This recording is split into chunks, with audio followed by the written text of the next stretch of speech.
for your listening enjoyment, John Lund as Johnny Dollar.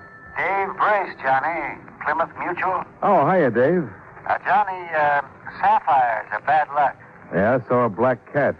Cats don't get stolen, though. Or at least we don't insure them. How much? $30,000. Does the name Benny Stark mean anything to you? Benny Stark. Yeah, jewel thief. Couple of convictions. I haven't heard of him lately. Well, you're hearing now. He called us from Rockport, outside of Chicago. Wants to talk a deal. He apparently has the sapphire necklace. Who's your client, Dave? A girl named Ellen Beauregard.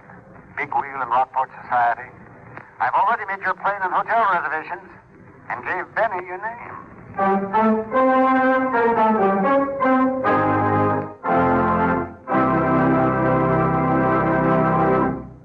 Right here, I have a few words to say, and I'll say them as quickly as possible.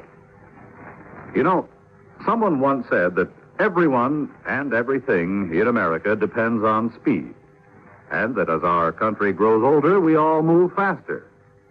But it wasn't much more than 100 years ago that the fastest anyone could travel was at the speed of a running horse, which wasn't very fast when you compare it to the speed of our latest jet plane, and talk about going to the moon at 25,000 miles an hour.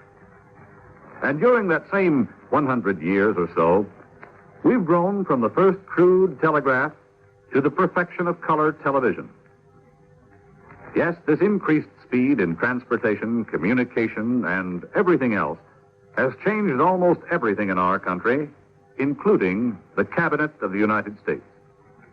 For example, up to World War II, there wasn't any reason why the War and Navy departments shouldn't be directly responsible to the President.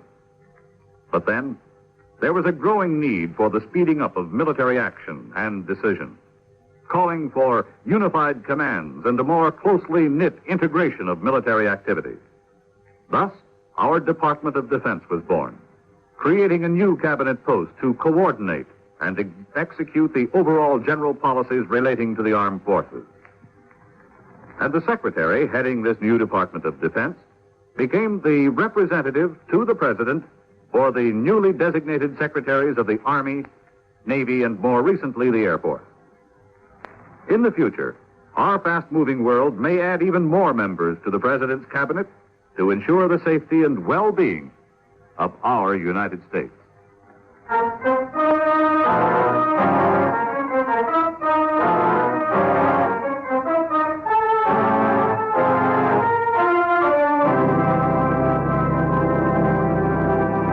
Expense account submitted by Special Investigator Johnny Dollar to Home Office, Plymouth Mutual Insurance Company, Hartford, Connecticut. The following is an accounting of expenditures during my investigation of the Beauregard matter. Expense account item 1, $58.40. Airfare and incidentals to Rockport, Illinois. I checked into the Bleecker Hotel and waited for a contact from one Benny Stark, jewel thief. I planned to see the Beauregards later, but instead the Beauregards came to see me. Or anyway, one of them did. I'm Gerald Beauregard, Mr. Dollar. It was my niece, Ellen, from whom the necklace was stolen. May I... Oh, sure. Come in, Mr. Beauregard. Have a seat. Thank you, sir. This is a little unexpected. I just got in town. Well, Mr. Brace of the insurance company wired us you were coming. I wanted to talk to you before you saw Ellen. Oh, I see. My niece is a remarkable girl, Mr. Dollar. A trifle headstrong at times, though, and not always inclined to use the best judgment. Well, I guess that could apply to most of us. Yes, yes, of course. Tell me, Mr. Dollar, do you have any hope that the necklace may be recovered? I think so. It's fairly certain, in fact. Well, Ellen will be very happy. It was an engagement gift, you understand, from Phil Avery, her fiancé. She was quite broken up when it was stolen. Yes, I imagine. $30,000 is quite a loss. Well, it's more the sentiment attached than the beauty of it. You've seen the necklace, Mr. Dollar? No, but I have photographs of it. Oh, yes, from the insurance company. well... About your niece, Mr. Beauregard. Just what was it you wanted to tell me? well, excuse me. Johnny Dollar. This is Benny, Mr. Dollar. Oh, okay, shoot. You know where the Pink Pigeon is? No, but I'll find it. Well, it's south of town. I'll meet you there at 9 o'clock tonight. Back booth behind the bar. Make it? Yeah, sure. Have you, got the item? I got more than that.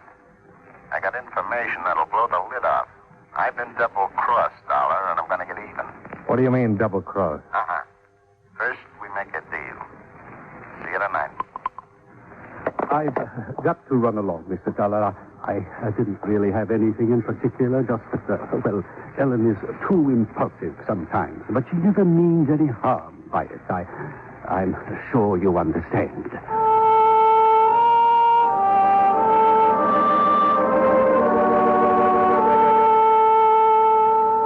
Expense account item 2, $14 to hire a car.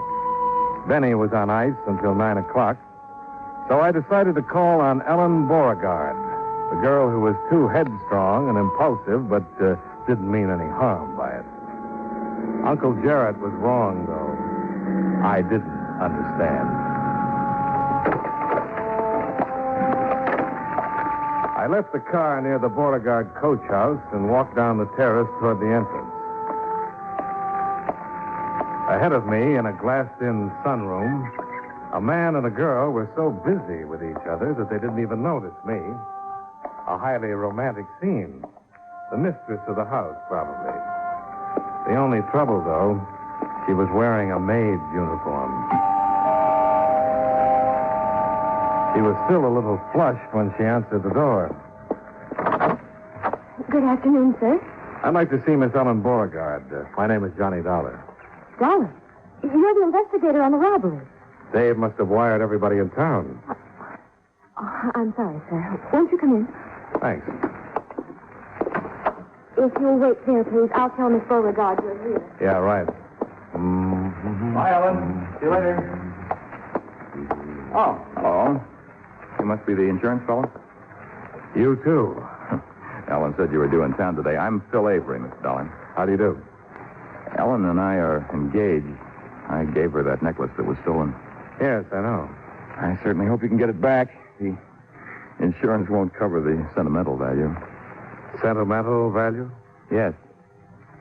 Oh, I know. I saw you come up on the terrace, but appearances are deceiving sometimes. I wouldn't want you to misunderstand. Oh, I think I understand perfectly, Mr. Avery. Good. Well, I got to run. My offices are in the Central Bank building. Drop in if there's any information you'd like. Thanks, I will. Bye. I'm awfully sorry to keep you waiting, Mr. Dollar. Quite all right, Miss Beauregard. Gave me a chance to meet your fiancé. Oh, isn't Phil a darling? Headstrong sometimes, impulsive, but he... That never means any harm by it? That is? Exactly. Uh-huh. Well, I suppose you want to know all about the robbery. No, I think I know most of it already. I would like to see the safe, though. Oh, yes, of course. It's over here behind the painting. You've just got to find that necklace, Mr. Dollar. I feel so guilty about it. Guilty? Why? Well, because it was a gift from Phil, and not that I was careless, but... well, I'm sure you understand. Here it is, back of the portrait. An old-fashioned one, huh? Everything in the house is. Our family's been around quite a while. Yes. Wouldn't be much of a job for a professional safecracker. How'd they get into the house, Miss Beauregard? Force a lock somewhere? No, they must have had a key. You see, I'd gone out for the afternoon, and Uncle Gerald was off somewhere, and the house was empty. Your maid wasn't here? Lois? No, after I left, she decided to go into town to do some shopping or something. Oh, they couldn't have picked a better time. No, they couldn't have. Oh, say, incidentally, you'll probably be talking to Uncle Gerald, and I wanted to warn you about him. Of course, he means well, but... Is he headstrong and impulsive, too? No, it's just that he's, well, a little vague. I'm sure you understand, Mr. Dollar.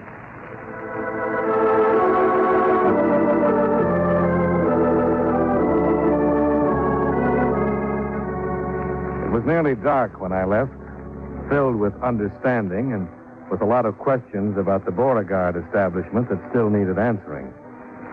I started to open the door of my car when I caught a flash of white at the corner of the coach house. Somebody had seen me and then tried to duck out of sight. I walked across the drive and moved quietly up to the corner. Evening, Lois. Can I help you with that? No, I was just going to burn some trash. Well, fine. Let me put it in the incinerator for you. No, please. Oh, it's no trouble. I'll just... Say, have you sorted through this? There's something heavy inside these papers. Please, let me have it. You won't understand. Well, you're the first one around here who hasn't thought so. Lois! She sounds impatient. You better run along.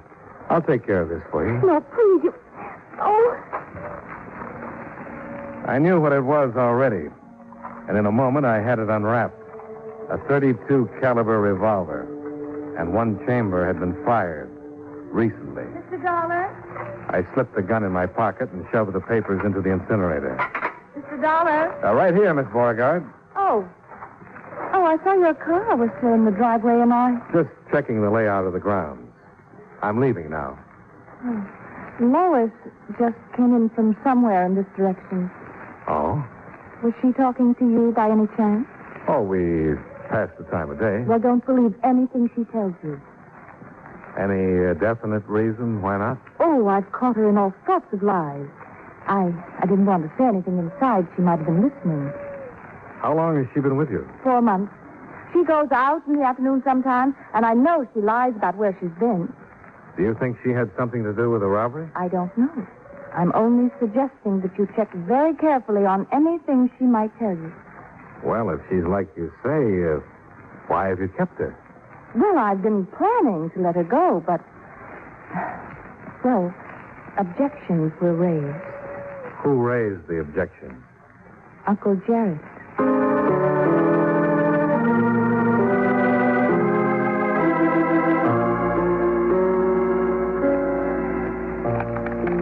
When I got back to the hotel and went to my room, I had another surprise waiting for me. Come right in, son. Have a seat. Oh, thanks. I could be in the wrong room, of course. Not if you're Mr. Dollar. You know a fellow named Benny Stark? Not exactly. I'm looking forward to meeting him, though. I see. You got business with him? I might. Do I have any with you? My name's Cotton, Mr. Dollar. I'm the chief of police here. Oh, I see. How did you get on to me? Found your name where Stark had written it down. Had your room number here at the hotel. He a friend of yours? Well, I guess we might as well work together, Chief. I'm an insurance investigator, checking on that Beauregard robbery. Ah, so that's it. Stark is a jewel thief. He phoned the company and offered to talk a deal. I've got an appointment with him at 9 tonight. Yeah, I don't reckon you're going to be able to keep it. Why not? Because this Stark fella got himself shot a few hours ago. Real shot. Dead, in fact. Murdered? Yep. Found him in a rooming house over across town. You wouldn't know anything about it, would you, Mr. Dollar? I might. What kind of a gun was it? .32 revolver, according to the lab. Well, this might be the gun. Been fired, all right. Where'd you get it? I took it away from Lois, the Beauregard's maid. She was trying to hide it in the incinerator. You might have it checked, but I doubt if it's registered. It's registered. Huh? We don't have many guns around town here. I recognize this one. Belongs to Gerald Beauregard. Uncle Gerald, huh? What about these Beauregards? Who are they? What are they? Old line family, 4 generations. Just the two of them now, Jared and Ellen. Not as wealthy as they once were, maybe. You never know, though. Lately, at least, Jared seems to have plenty of money. Lately? Oh, not just since the robbery, if that's what you think. And I meant the last 4 or 5 months. What about this Phil Avery? Been here a couple of years. Fine young fellow, civic leader. Everybody was pretty tickled when they got engaged last spring. Figured they was meant for each other. Well, he goes in for lavish gifts, at least. Expecting anybody? No. Who is it? Lois, I've got to talk to you, Mr. Dollar. Just a second. You want to dodge into the bathroom and listen in? Good idea.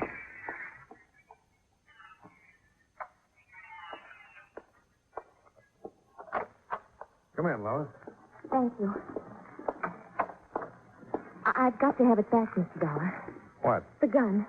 Oh, please, Mr. Dollar, it's not the way it looks. Someone's trying to get me in trouble. I found the gun. Where? Hidden under the mattress of my bed. I got scared. I was trying to get rid of it when you stopped me. Tonight in the paper it says a man's been shot. Did you know him? No. You know whose gun this is? No, I don't know anything about it. Give it to me, please. I'd like to, Lois, but I'm afraid it's not that simple. All right, Chief.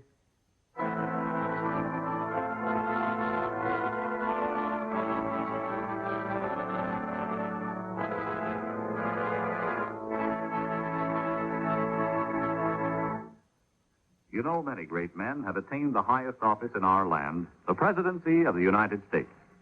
Can you guess the name of this man? As a boy, his general health was bad. But as a man, he was a dynamo of energy. He was only 42 when he became president, the youngest man ever to hold that position. His administration was a fairly untroubled one. There was still no income tax. Other taxes were comparatively low. And the United States was in a peaceful era. Conservation of our natural resources was one of his greatest concerns as president. And in 1902, he signed a bill putting the Reclamation Act into action. If you don't have his name by now, here's one more important clue. During his administration, work was begun on the Panama Canal. Who was he? Theodore Roosevelt, 26th President of the United States. His life is part of your American heritage.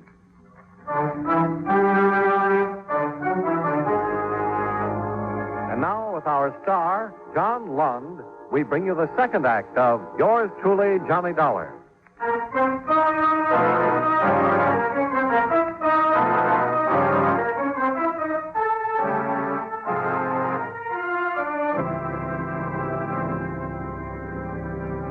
Expense account item 3, $2.90. 2 hamburger steak lunches the next day at noon in the Bleecker Hotel Grill.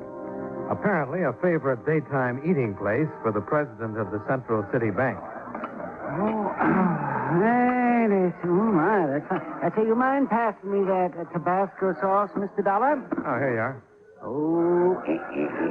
Oh, I love it on hamburger. I love hamburger, for that matter. Just a proletarian at heart, I guess. Maybe so, but you've got some pretty aristocratic clients, haven't you? Well, that's a bank for you. Guess you mean the Beauregard.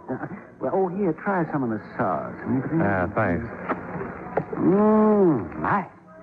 Oh, they're aristocratic enough as far as the family background is concerned. A social position, that sort of thing, but when it comes to money, that's another story. When you want to know about a man's economic status, just ask his banker. That's exactly what I'm doing. Oh, yeah, so you are. Now, you understand, Mr. Dollar, that I wouldn't ordinarily let this information out. Yes, The fact is, though the town figures they're rolling in it, the Beauregards are broke. Near flat broke. They have been for a couple of years. What about that house? The estate? No, it's mortgaged to the hilt. Like a few other properties, they've still managed to hang on to. But cash, no, they haven't got it. You going to eat that butter, Mr. Miller? Huh? Oh, no. Go ahead. Thank you. Oh, yeah. Except the last 3 or 4 months. You know, it's a funny thing. Old Jarrett seems to be going around with a pocket full of money. Probably borrowing it from his prospective son-in-law. Bill Avery, huh? How is he fixed financially? Oh, how is he fixed? A man who can afford a $30,000 engagement gift? I've never looked through his account, but I'd say that if he doesn't have it, he soon will have. Oh, my, that boy's a go-getter. Pretty well thought of, huh? Elected him to the board of directors of the bank last month. You're not going to eat that roll? Oh, thank you. I don't know how he finds time for it, that boy. He's got a half a dozen jobs already. He had to postpone his wedding, even. They were supposed to get married 3 weeks ago. Oh, I see. Lois, the Beauregard maid, wouldn't have anything to do with that, would she? Oh, gossip. Oh, it gets around, that gossip. Well, she's a pretty little thing, you know. And a man who's about to tie himself down for life, well, you know how that is. Huh? Yeah, sure. Yeah, it'd be just too bad the felon found out about it, though. This town would be in for some real excitement if she found... Oh, would you pass that sauce again, Mr. Dollar?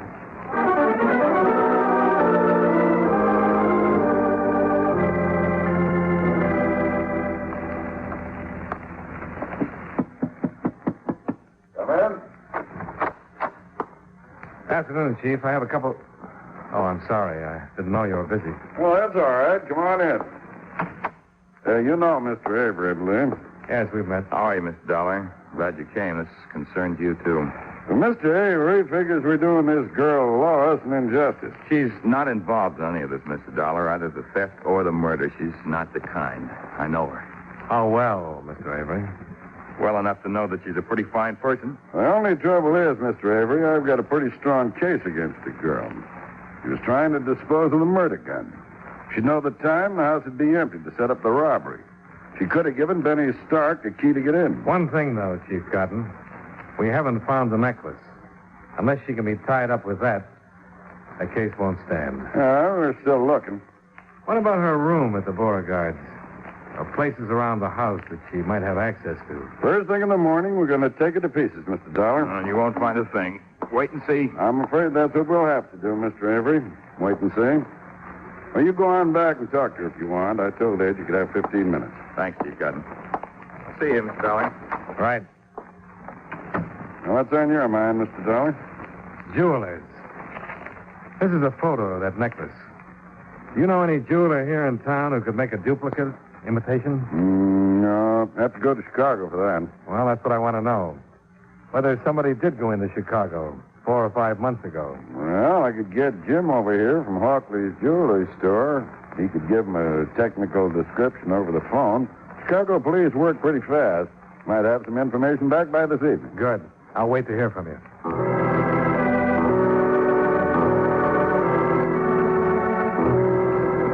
There was nothing more I could do until I heard from the Chicago police. So I went to my hotel room to wait it out. Johnny Dollar. Ellen Beauregard, Mr. Dollar. Oh, yes, Miss Beauregard. We wondered if you'd come out to dinner tonight. Well, that's awfully nice. Yes, I'd like to. Good. Just the family. 7 o'clock, all right? Fine. See you then.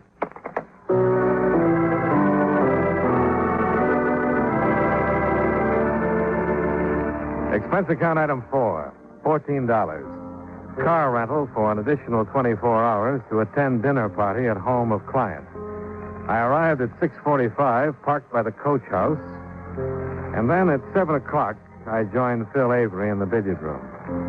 We were about to start a game when the phone call I'd been hoping for came through. I took it on the extension in the entry hall. Johnny Dollar. Chief Cotton, Mr. Dollar, just got word from Chicago. Oh, good. Any luck? Yes, they located the custom jeweler who made a copy of that necklace 5 months ago. He remembered it well. Did he remember the client? Yes. A girl whose description fits Ellen Beauregard to a T. Then it all adds up. Oh, I found the necklace, by the way. Well, maybe I'd better come out there. The sooner the better, Chief. I'll see you. Well, good evening, Mr. Beauregard. You've discovered our little family secret, I take it. I'm afraid so. I knew you would. I want to tell you. I warned Ellen, but she's headstrong. Of course, it was legal in the beginning. But not later. No. You'd better ask Ellen to come down. As you wish, Mr. Dollar.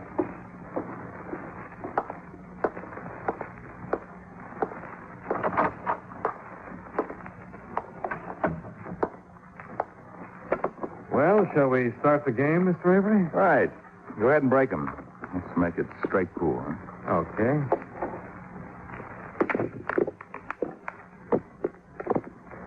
Good start. 2 on the break. Like shooting quail in the brush. 4 ball in the corner pocket.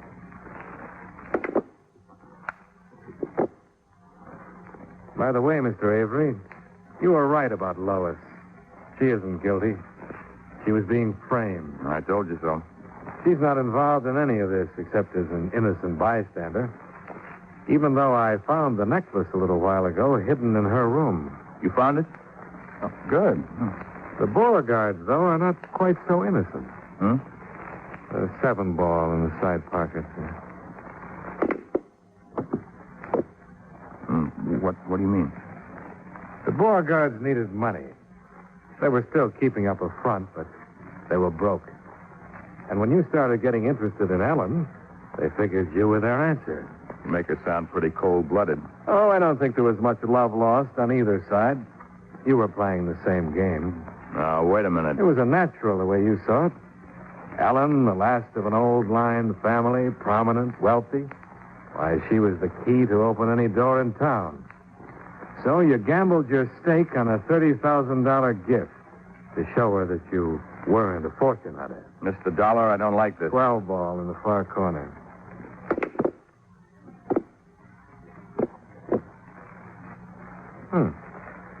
Then, about a month ago, you had a chance to see the Beauregard accounts at the bank. Why, they were broker than you were. I wasn't marrying Ellen for money. Only trouble was you couldn't stand losing that $30,000 necklace. So you brought Benny Stark in, and he stole it for you. But when he gave it to you, he told you it was phony, and you thought he was double-crossing you. He got sore and decided to try for a deal with the insurance company. And that's why you killed him. You're accusing me of murder, Mr. Dollar? Let's see now, the 8 ball in the end pocket.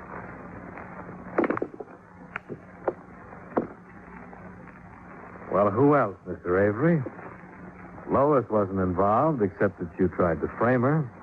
The Beauregard knew the sapphire necklace was an imitation. You were the one who didn't. It wasn't an imitation. I paid $30,000 for it. Not this one. Ellen sold yours a month after you gave it to her. They've been living on the money. She had this one made in Chicago. That dirty look. Another clincher. You were the only one who heard me tell Chief Cotton that we'd have to find the necklace before we could convict Lois. So you brought it here tonight and planted it. Well, apparently I don't have to go on. No, you don't. Did you steal that gun from Uncle Gerald, too? Oh, no. This is my own. Better lay down that cue now and get your hands up. Slow and easy. And if I don't, you... Thanks, Miss Beauregard! Mr. Dollar. How? A billiard cue makes quite a weapon. What's this all about? Well, it seems your fiancé is the lad who had your safe rifled and then later killed his partner. Killed him? Yeah, I guess murder is worse than fraud. What do you mean? You filed an insurance claim on a necklace you'd already sold. I rather imagine the company is going to prosecute. Chief Cotton's on the way, Miss Beauregard.